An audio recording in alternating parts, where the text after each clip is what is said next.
G'day and welcome to the Grow a Small Business Podcast. I'm your host, Troy Truen.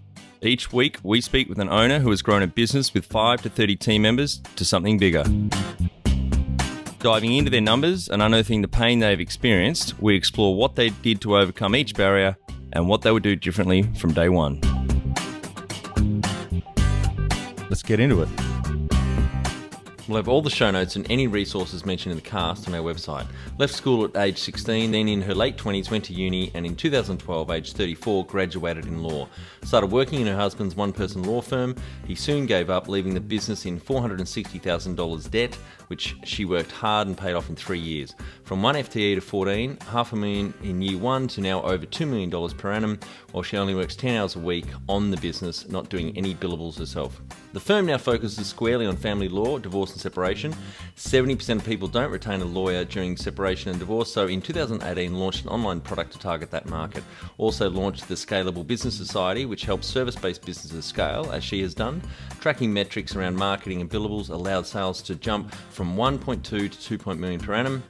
Felt she'd succeeded when finally there was money in the bank. Hardest thing about growing a small business is getting out of your own way. What Caralee would tell herself on day one of starting out is, those goals you set yourself are just shit and you need to rewrite them and stop putting limiting beliefs in your way. Listen to episode 33 where Kate took over her sick ex-husband's conveyancing firm in 2009, now the largest in the state. From 2 FTE to 12 and sales growing to 2 million per annum. Welcome everyone. Today I'm interviewing Caralee Fontenele from Collective Family Law based in southeast Queensland, so Brisbane and the Gold Coast. Thanks for your time today, Caralee. You're welcome. Great to be here. Let's start with how we know each other. So Emily Osmond I had on the cast a few episodes ago, and she recommended that you'd be a great guest to come on. Yes, I know Emily through a mastermind group that I'm a part of. So we're both in the online world as well. And so, yeah, I've met her through that and made quite a nice friend out of COVID. Yeah. So we've been catching up on having a few little, online drink afternoons and things like that. Great. Excellent. Well, tell our audience a bit about your business, what it does and how it makes money. All right. So I have a family law practice. We specialise in helping people through their worst moments through separation and divorce. And I've had this business on my own since 2012 and grown it from sort of a one-man show to we've now got a team of 14. Essentially we offer usual sort of legal services, you could say, but we sort of do it in a more modern fashion rather than old school law. We're sort of looking at ways to be new school lawyers. Great. And do you have a particular segment of the family law market that you go after, or you just open to any?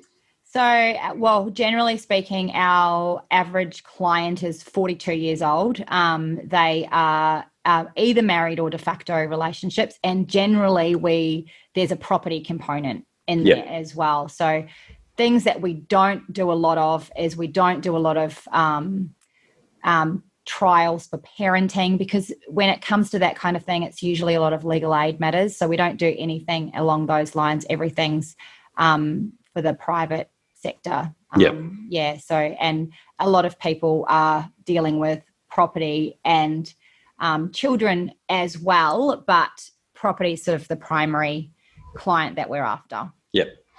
And you're just in the early days of moving some of your business online as well?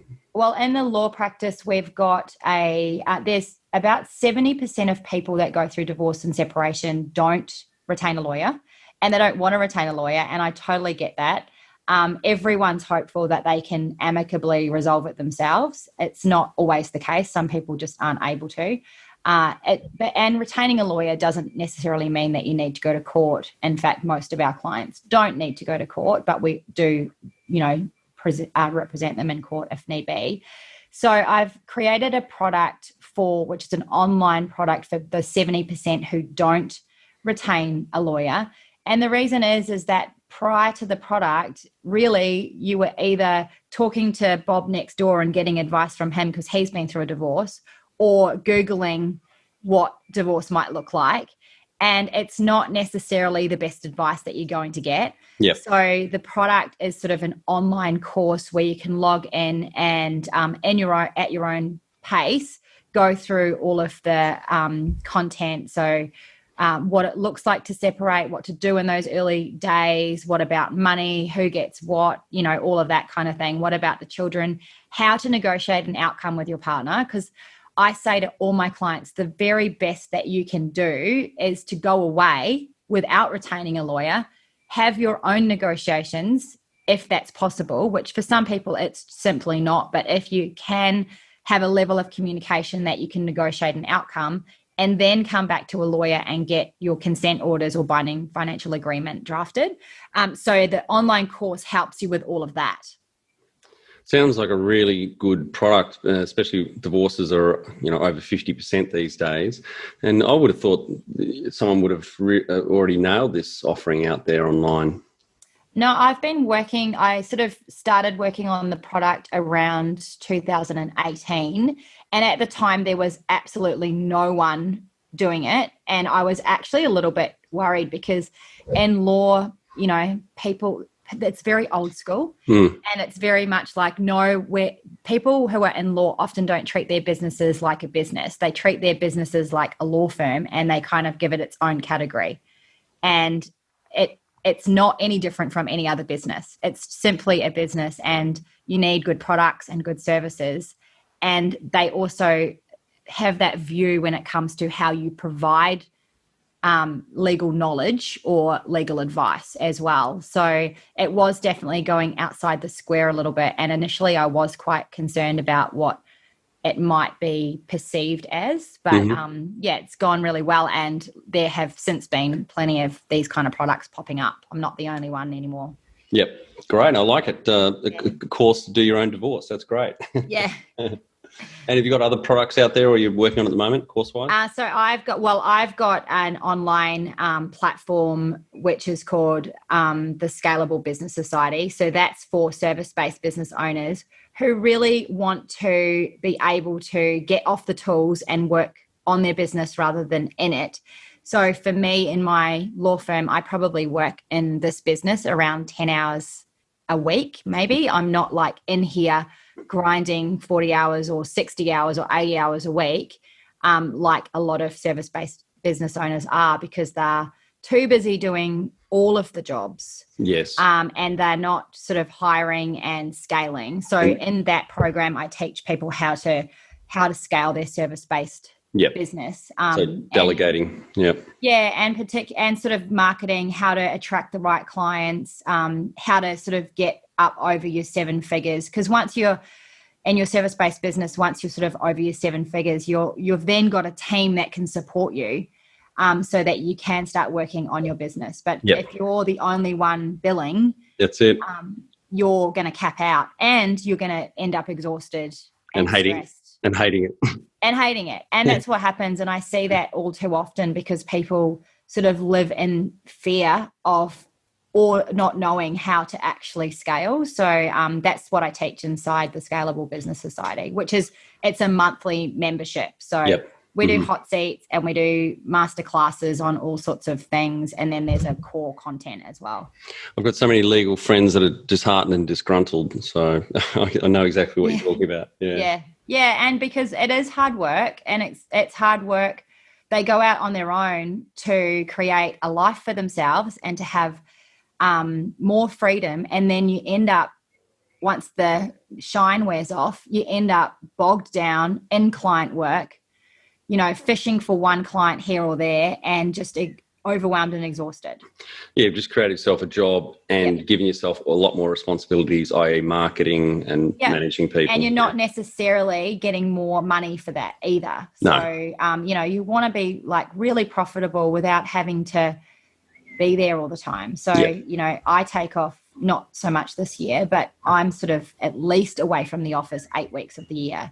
Great. And, I don't have to come in if I don't want to, and it's all humdinging along without me, whether I'm here or not. So you sound like a poster child for small business, Caralee. Yes, well, I feel like I have it all sorted out at the moment anyway. Well, let's talk about how you started out. We're going to focus on the law practice business. So how did that all come about, and what age were you when you started in 2014? Okay, so I actually I left school. I'll go back briefly there when I was 16. So I had no qualifications at all, and going to uni was not an option for me. And I got married when I was 20 and had two small children and moved to the Gold Coast from Whangarei in New Zealand. Mm-hmm. So I was sort of small town girl, you know, there was not really any expectations on me except to maybe get married and have kids, which is what I did. And when I got over here, I then a couple of years later went through a divorce, and I was 27 at that point. And it was very tricky being uneducated, feeling like I was fairly disempowered financially because I wasn't the person that was earning. And I sort of felt very like I kind of left that situation after a year or two and looked back and thought, oh my God, like I've supported someone's career. I'd been working in his business. We'd had several businesses and quite a lot of success, and I had always done all the marketing and all that kind of stuff. And at the end of the day, I've supported and done all of that, and then I've ended up really with nothing of my own, no career. And, you know, I have been disempowered financially, and now I've got to start again.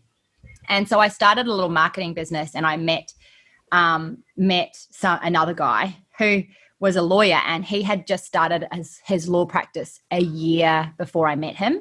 And he was a one-man band, and I was helping him do his marketing, and we ended up in a relationship. And he said, why don't you just come and work for me full-time and doing the marketing? So I was like, okay, no worries, I'll do that. And then one day, not very long after, I literally woke up with like a thud in the morning, like just this realization that I was totally repeating my past. Yep. And I was supporting someone's business with all this like marketing and all these skills that I sort of naturally have. And I was just like thinking I was crazy. Yep. And so I said to him, I'm only going to work in the law firm if I become a lawyer. Mm-hmm. So that was 2008. So I took myself off to uni. I had two little kids, and then I had another one halfway through uni. I worked in the business full time and went to university. And, you know, 4 years later, he was struggling with the business so much, and he wouldn't allow me. So if anyone's listening who's ever helped someone in their business, it's so difficult because if you're not the one driving, you can advise and you can tell someone to do something different this way, but you cannot make changes. Yep, you can lead them to the water, but that's right, and that's what it was like, and it was so frustrating. And in 2012, that business had $460,000 worth of debt. My God. Yes, and it had so in that whole time there'd been no growth. It had stayed turning over the same amount that one legal practitioner can turn over. Mm-hmm. And it was in debt, so much debt. And it was like so difficult because I felt so out of control because I had I would sit down, I would come and get the accountant in, I'd do all sorts of things to try and help. But, you know, if someone doesn't let you help, you can't do it. No. And so in 2012, he got an opportunity when I graduated and became a lawyer. He got an opportunity that he really wanted to do, and he left the business and just left me to it and never set foot back in it. And because at the time I was married to him, no longer am, but at the time I was, and there was all this debt, it was like I felt responsible to fix it. And so I sturdily started sort of getting work in, and I hired a solicitor because I actually needed supervising. Yep.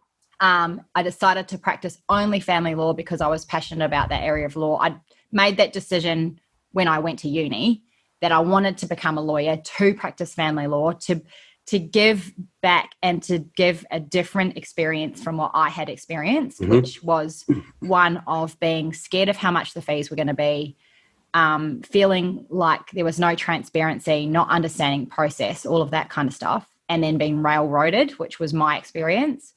And I wanted to bring something different to what family law is. That would have been hugely powerful to have your own experience to talk to. Yes, and it has been. Well, I've got 2 experiences now. I'm an expert in divorce in more ways than one.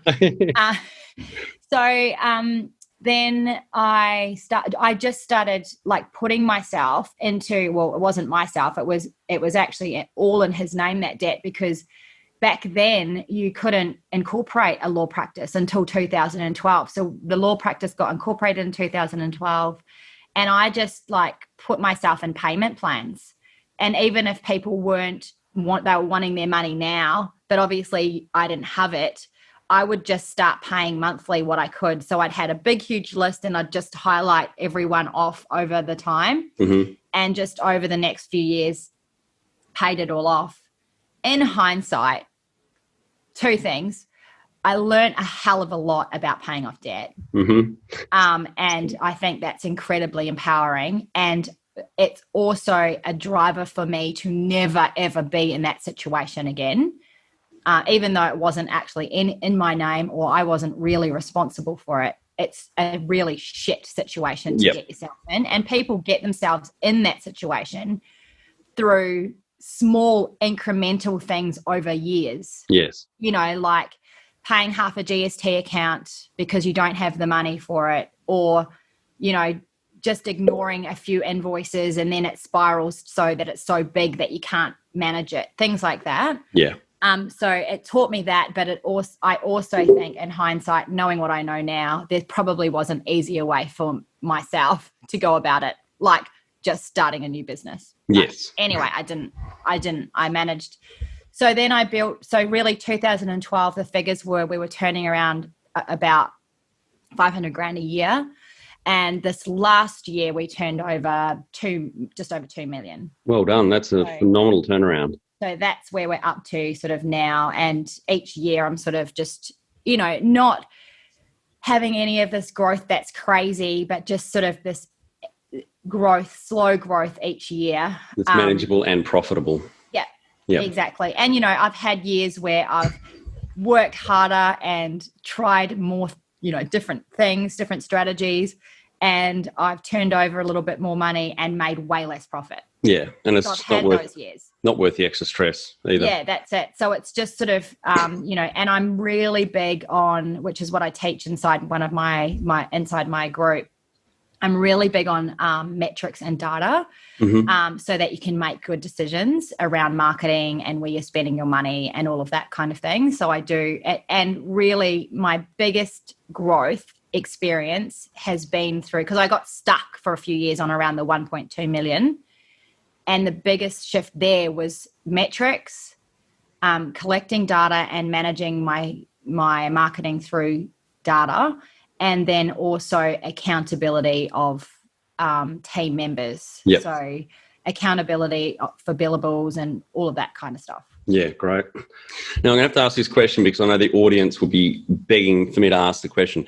But did he contribute to any of paying down that 460 grand debt? Well, in a sense, yes, because then he went off and got his own job and then was on a salary, which is what we, you know, then lived on and stuff like that. So we were living on that salary while I was working in the business, paying down the debt. Yeah. But basically, as soon as the debt was paid down, he moved on. Yeah, right. Wow. So, yeah, I mean, that it is what it is. Yep. It is what it is, and you live and you learn, you know. You do. And hindsight isn't a great thing. 20/20 vision in hindsight. Yes. And just closing out how you started out. So at 2014, what age were you then? 2014. Well, I'm 42 now. So 36. You mean 2012 when I? Sorry, 2012. Yeah. So 34. Yeah, something like that. Great. I have not had enough coffee today. Yeah, 34. So I didn't graduate until I didn't become a lawyer until I was 34. And part of my story, I really like to encourage, you know, it's never too late to re-skill and relearn if that's what you want. I mean, obviously you don't need to go and get a law degree, but it's never too late. It doesn't matter that you haven't got any previous qualifications. Mm-hmm. Or qualifications, as my 7-year-old daughter calls them, qualifications. You know, so, if there's something that you want to do, like just because you might have been in a situation for many years. And I see so many clients who are in the same situation. You know, when you're in a couple, you do things in a certain way. And then if that changes because you go through separation and divorce, it doesn't matter that you're 40 and you haven't worked for 10 years. Yeah. You can turn that around. You can go and you can start a new business. You can do anything you want, really. What I've been really encouraged by in the last few years, what I've only really seen here in Australia, but I'm sure it's other movements around the world, is a lot more focus on financial abuse by partners, whoever the primary earner is. You know, in separation and divorce, etc., they can just be absolute assholes about it, and it's good to see it's getting more focus on the laws are obviously slowly catching up with it as well. Yeah, so in Queensland, that's a big part of our domestic violence law is financial abuse. Yeah. But I mean, it's very, very hard for someone when they are the one who's, you know, being isolated from funds, or they don't know anything that's going on. You know, that can be really tricky in family law. Yeah. Great. And I think we've covered most of the key numbers that illustrate the growth. So up around the $2 million mark from around $500,000 when you started, and from 1 FTE to now 14. Any other indicators of growth over that time? We've expanded into 2 offices. So we now have an office on the Gold Coast and in Brisbane. And through COVID as well, it's been awesome because we've been able to really we've gone paperless. We've been able to start working from home, and really it opens up a whole new world of even where we can market to get clients from, because it doesn't really matter. So for example, currently right now, the Google, half of what we get in is from Google Adwords. It works really, really well for us. Google Adwords on the Gold Coast for keywords and family law are 3 times more expensive than Google Adwords conversions in Brisbane. So I'm spending a lot of my money in Brisbane at the moment, getting clients there, and it doesn't really matter where we're located. So it's opened up all these sort of opportunities because we don't have to have people in offices who, you know, we're doing a lot of Zoom. So for that reason, it's changed, and that is going to definitely help with our growth, because literally, you know, I could expand to Melbourne if I wanted to, or anywhere. That's really smart, Caralee, and the fact that you understood that or saw that is because you are so on the numbers and the metrics. Yeah, that's right. That's great. When was the moment you felt like you'd succeeded? It's funny because I think I always have a goal, and when you get there, so when I first took over the business in 2012, it was always $20,000 in overdraft. Every week we would struggle to make wages, it was a nightmare, right? And so my goal then was oh my God, I just want 20 grand sitting in the bank account, clear. Yep. If I get $20,000 in the bank account and I don't have to worry about wages every week, I'm going to be successful. Yep. And then, so, you know, that was a big one for me. And so, I mean, nowadays, if I had 20 grand in my bank account, I'd be pretty stressed. So, you know, it changes. I mean, at the moment, my success goal is I want to pay my mortgage off. Yep. That's sort of my big sort of goal, but I'm kind of pretty close to it, and it's sort of well, that's not my mark of success either. So I don't know, I don't think you ever necessarily feel you're there, because you're always striving for the next thing. Well, that was the next question. What does success look like to you? I think the main thing is being happy, really, and just being happy and content in yourself. And for me, being happy and content in myself, definitely part of that is, you know, being financially free and being able to move about as I want to, and travel, and, you know, all of the things that having cash flow and money can bring you definitely is part of that. Mm-hmm. But yeah, being healthy and happy, the things that you can't buy. Yeah. And number one thing you'd recommend to marketing a fast-growing business? I would definitely 100% recommend, which most businesses do not do, but to measure your data. Mm-hmm. So know where every single client comes from, know every last detail about those clients, and so that you can make good decisions as to where you're spending your money. So, my marketing spend these days is minimal compared to what it used to be, because now I've got the data, I can just hone in on it. And then when people ring me, like the radio advertisers or whatever, like I can show them my data and I can say, well, I've done radio ads and, it costs $3,000 per person to get someone in the door and converted. Whereas over here with this marketing strategy, it was $500 for a conversion. Yeah. So know your numbers and know your numbers, like what is your average dollar spend? Like these are super simple things to know. What's your average dollar spend so that you know exactly how much you can be spending on marketing to obtain that client. And to not be scared to actually invest.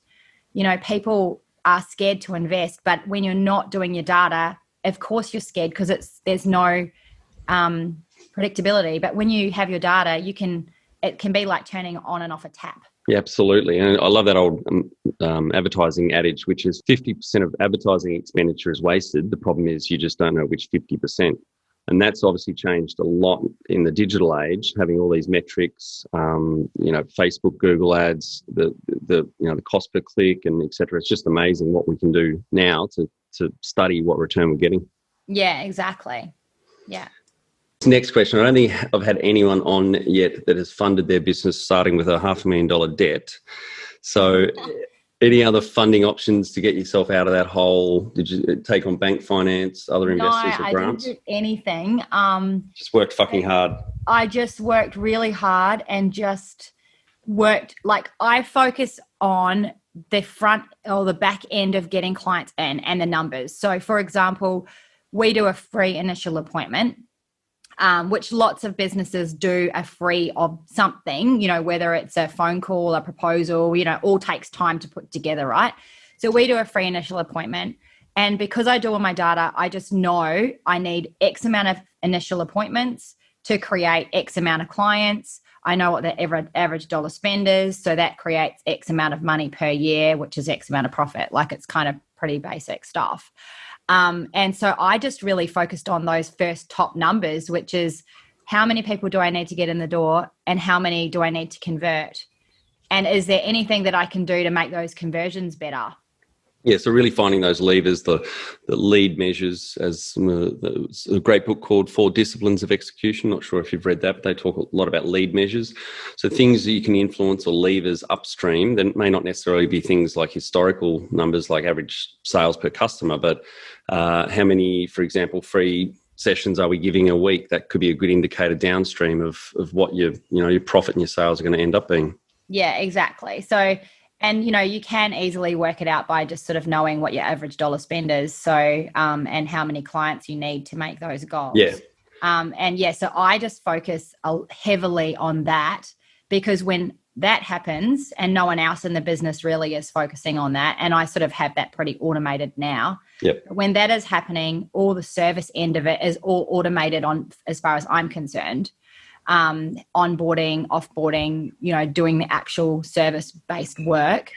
And the rest takes care of itself, sort of thing. So does that mean that you don't really do any billable time in the business? No, I don't anymore.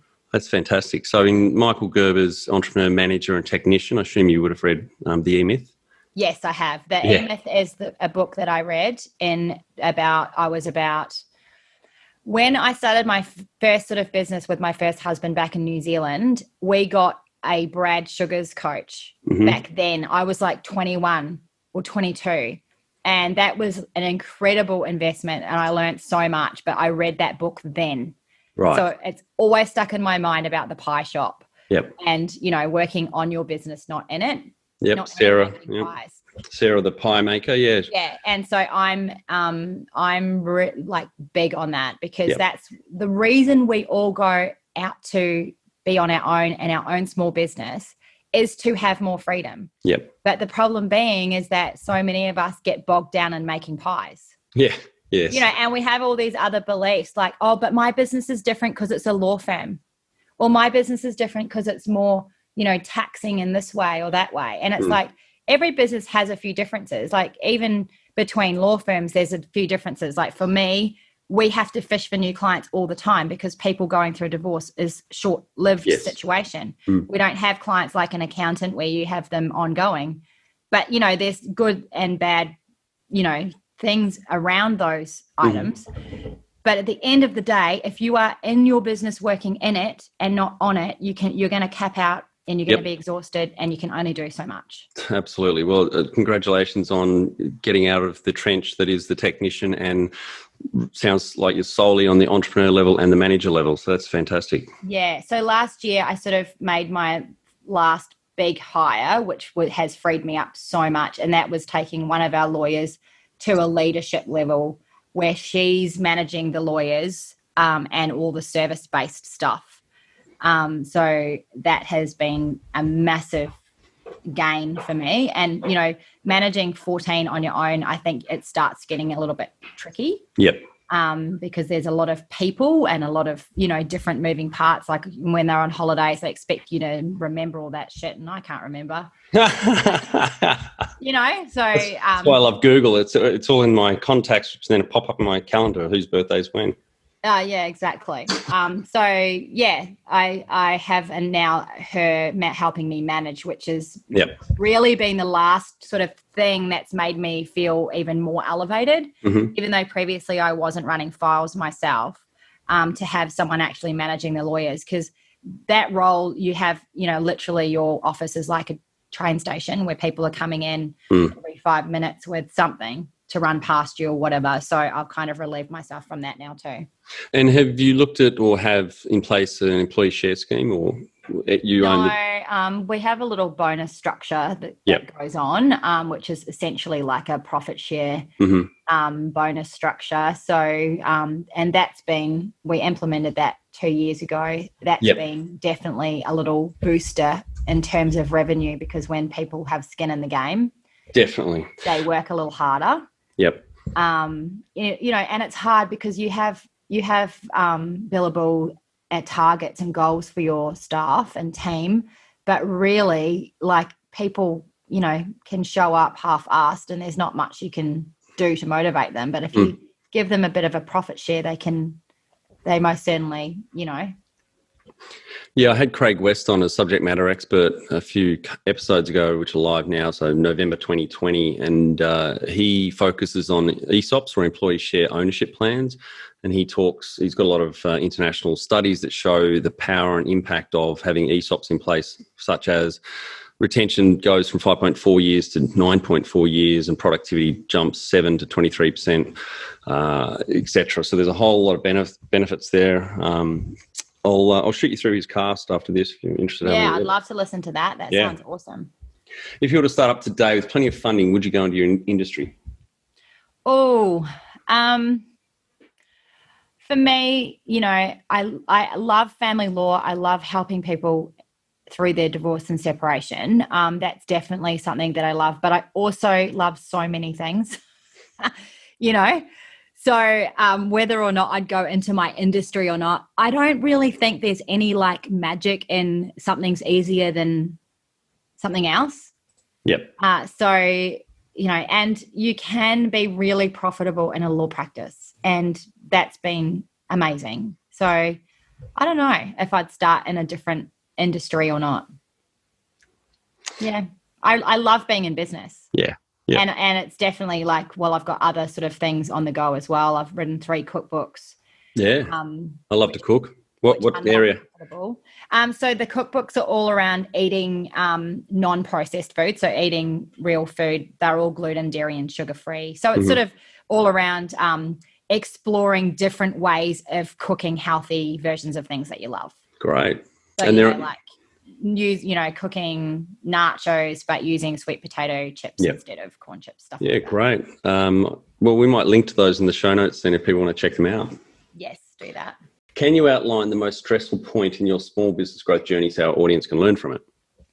My most stressful point, probably one, paying off debt was incredibly stressful, as you can imagine, but it's kind of like weight loss. Like when you're in the zone and you start seeing it happening, and it's just, it's incremental, but you know it's going to come to an end at some point. You know, it becomes less stressful. So A really stressful point that I had was realizing after a year of working bloody hard and implementing heaps of initiatives and strategies that I had made less profit that year. Yeah. And one of my senior lawyers was not performing, and it was really all my fault because I wasn't keeping her accountable. So I started, that was pretty stressful, but I created change, and implemented keeping team members accountable every week simply with an email. That's the only thing I did that year to change my business. One email a week to the team saying, these are your goals for the year, month, and week. This is what you've done for the year, month, and week to date. Yeah. That was it. And it was good too, because it sort of opens up, are you busy enough? Do you have enough work? Do you need support? Actually, you're way overworked. Can you give some work to someone else? That kind of thing. But that next year, that change, so that stress brought about the change, and the change created me around a $300,000 or $400,000 growth that following year. Wow, fantastic! Just from doing that. And that email, was that one-on-one or to the groups everyone saw? One-on-one. Yeah, right. I don't like to create. I like to create a really great team culture, and I don't think creating competition or shaming people. Because people have bad weeks. People go through things. They're selling a house, or they're having a drama in their relationship or whatever. Yes. And so they might have an off month or two. Yep. And so I don't like to share all of that with the whole team. Yeah. And back on that earlier point about paying off that debt, that would have been an incredible feeling when the last payment was made. And how many years did it take after 2012? I had completely paid everything off in 2015. Wow. In 3 years, you paid off almost $500,000. Wow.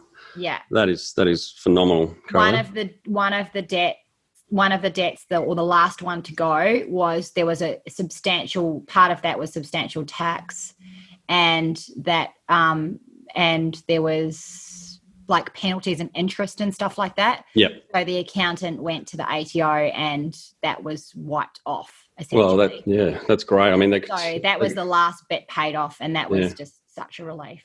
That's great. I mean, the ATO would have been able to see the phenomenal mountain that you've had to pay down in that time, not just their debt, but other ones. Yeah, that's great. And what area in business do you feel you've had to work on the most to add the greatest value?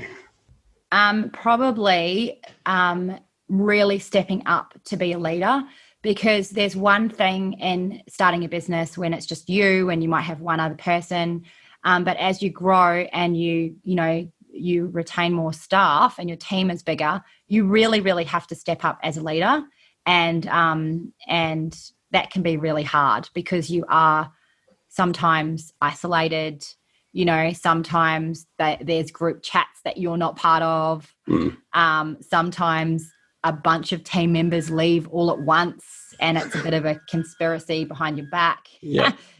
Just things like that. And you've really just got to have a thick skin around it, I guess, and still like be the leader. So I guess that's probably the hardest thing, because you just can't be everyone's friend, and you can't make decisions that they all love all the time. Yep. And you're just coming from a completely different perspective. Yeah. It's a bit like parenting, isn't it? You can't I find parenting really easy compared to... you should write a book on it so I can get better. Yeah. Just be like a business leader at home. Yep.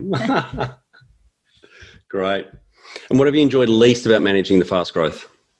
What have I enjoyed least? I just really enjoy all of it, to be honest. I love being in business. I love everything that I'm learning all the time. I love connecting with other people who are in business as well. I guess, again, it probably comes back to the same answer I had before. And the thing that I enjoy least is, that you can't please everybody, and that you're not going to be everybody's friend.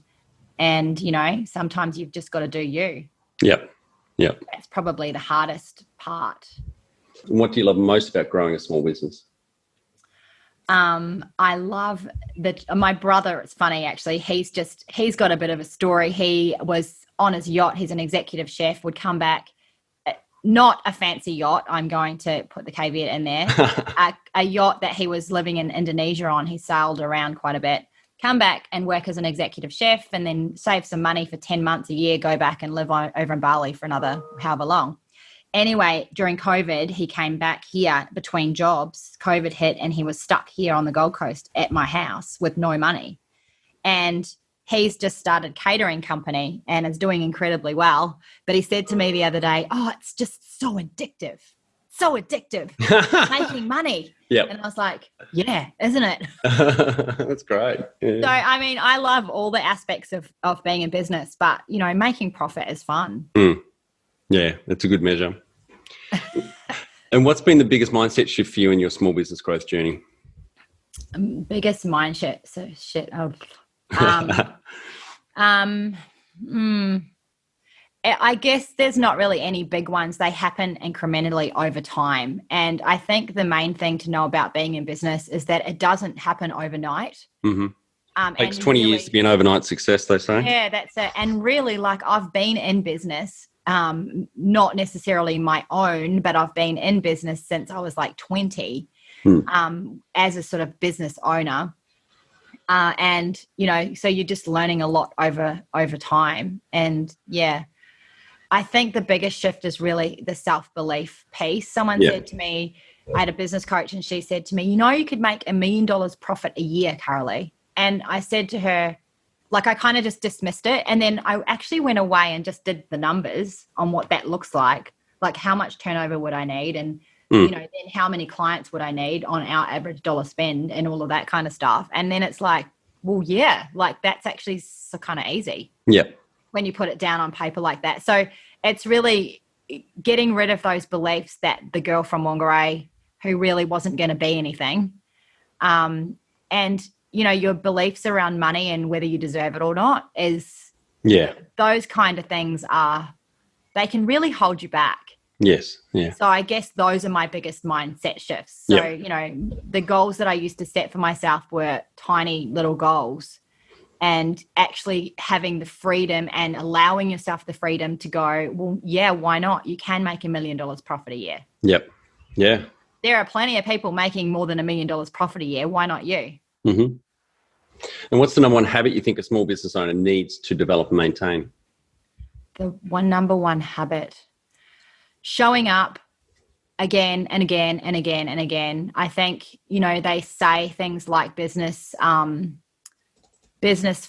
many businesses fail within 5 years and things like that. And I think that, you know, people just don't show up. They don't invest in themselves.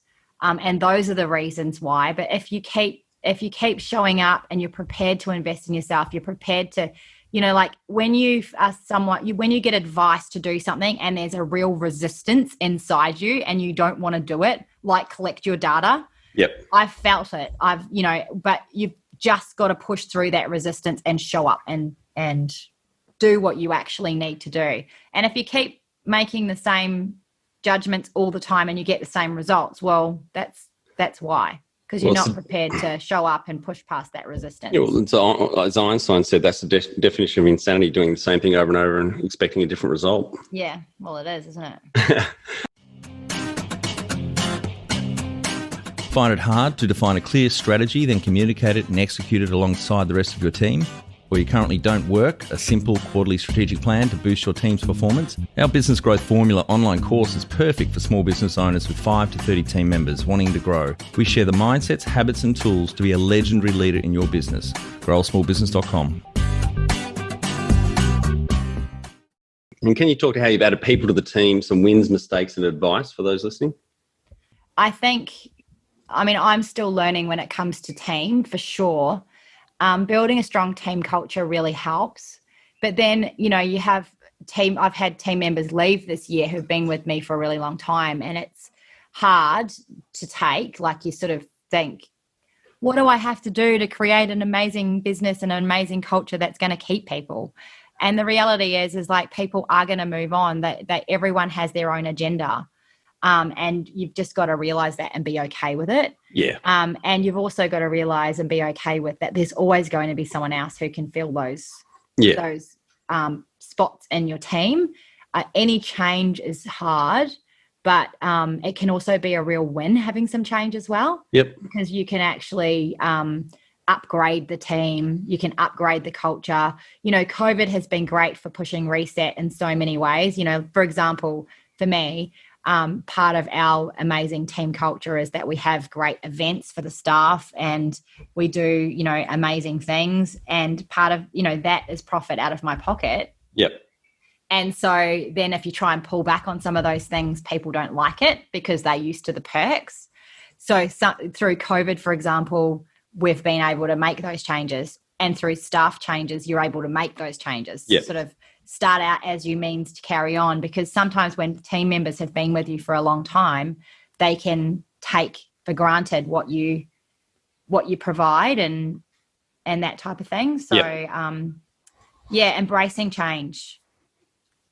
And what are some things you'd recommend to building a sustainable and kick-ass culture to help with the growth?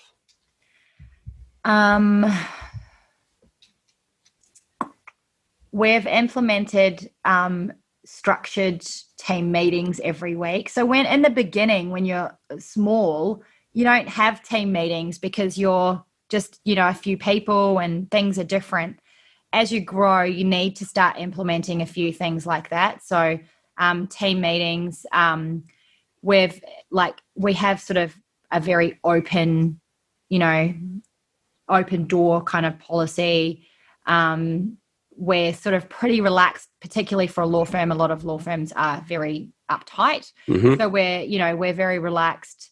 Part of the team culture here, I think, also is all around empowering your team to actually do good work. Yep. So, for example, as a manager or leader who isn't billing, what that means is that I'm able to give all the really good work to lawyers who are more senior than me, and be able to empower them with good work and make decisions on their own files and not micromanage their work.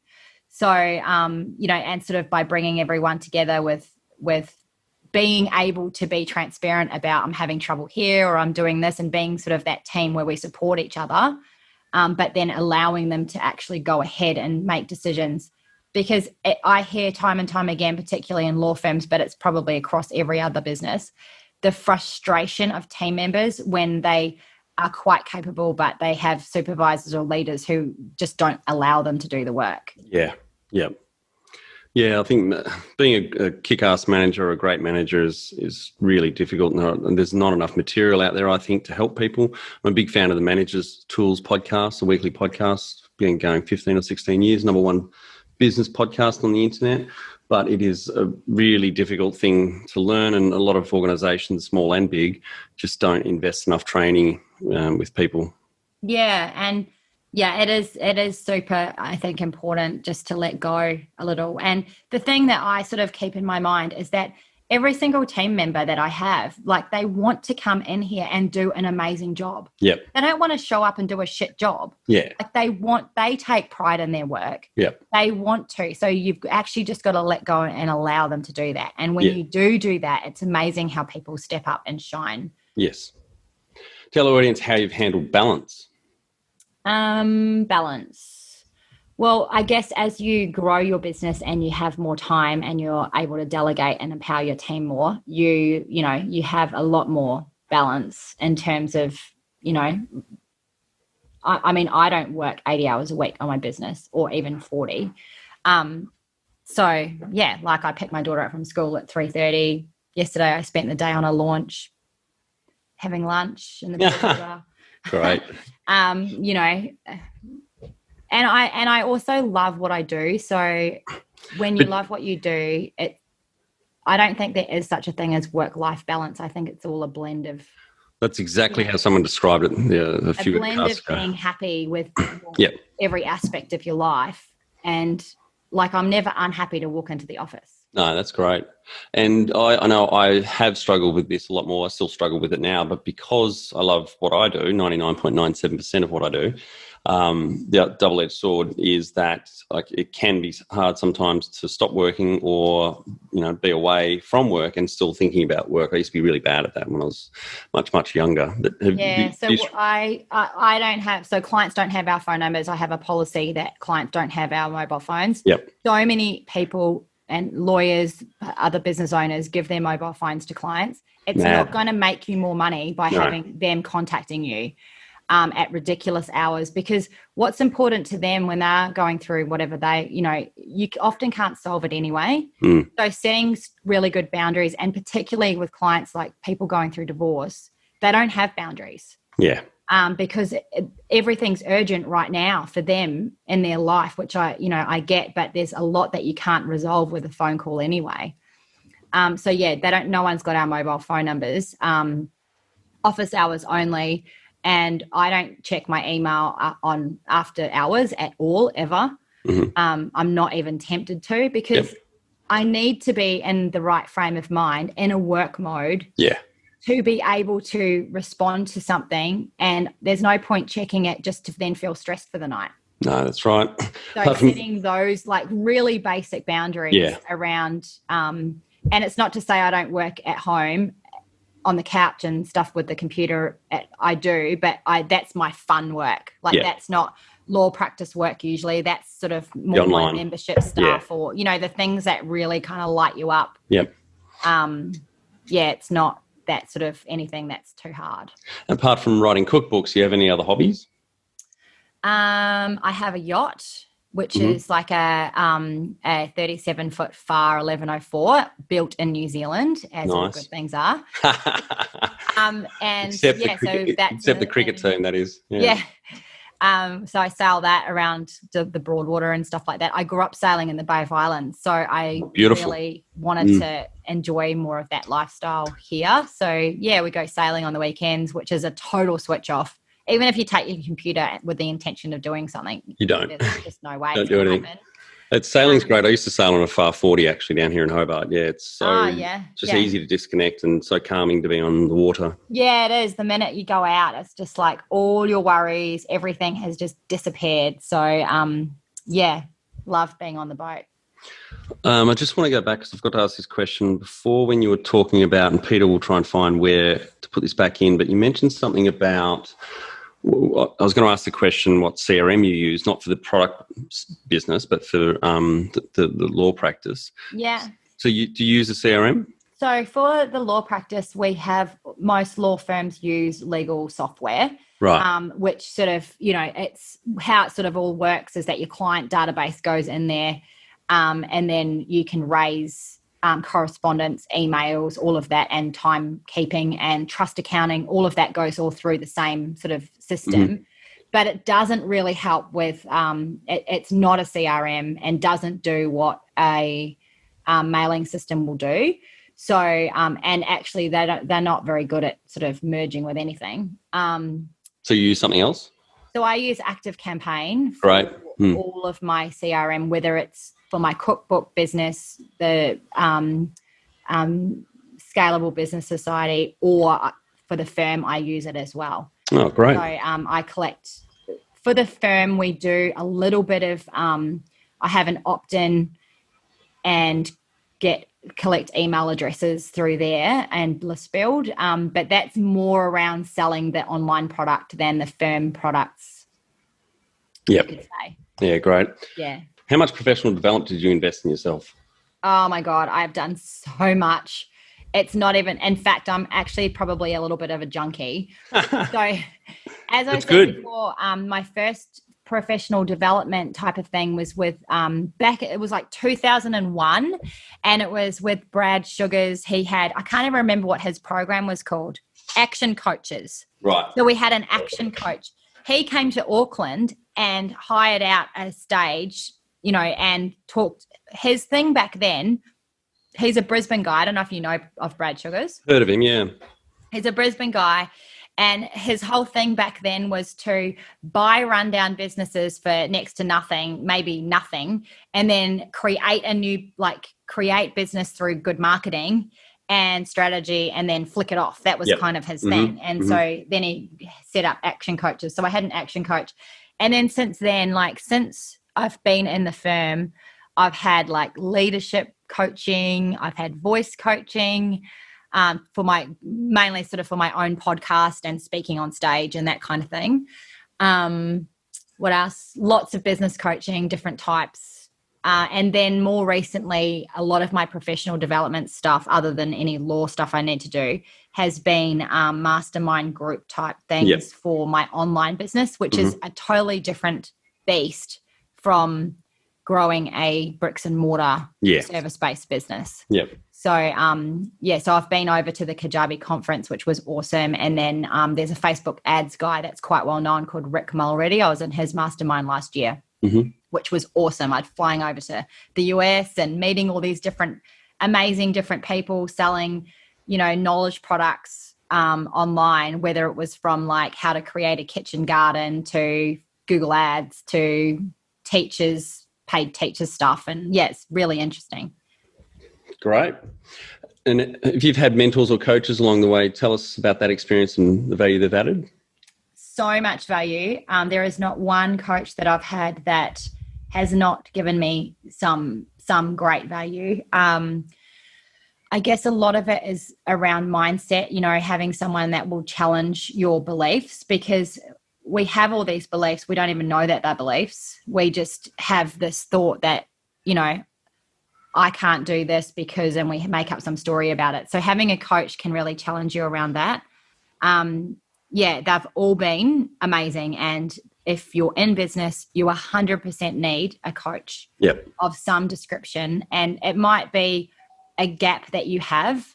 It might not be a business coach in general. It could be something specific. So, and often those people who have more experience than you and have been there before you, they then know where to help you fill your gaps as well. Yeah. That. Yep. And do you have a board of directors or advisors? No, I don't. I do have a little advisory board, you could say, which is between, I've got a HR consultant who's actually on our team quite regularly. What she does is incredible. So she actually interviews my team on a regular basis about their satisfaction of working here and all of that kind of thing, which you get so much more out of that than ever asking your team yourself, because they can be honest with her and she can deliver back what the feedback is so that we can actually make changes. So I have her, and then I have a lawyer and an accountant.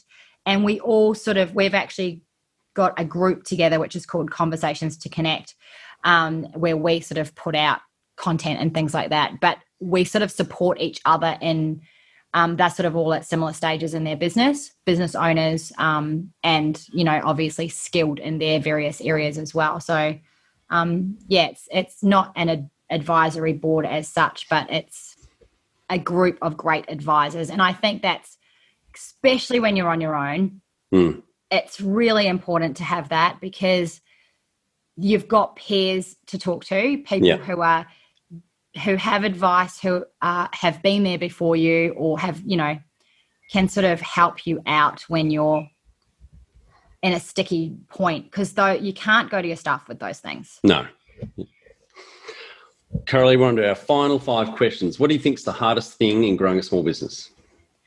The hardest thing probably is just getting out of your own way.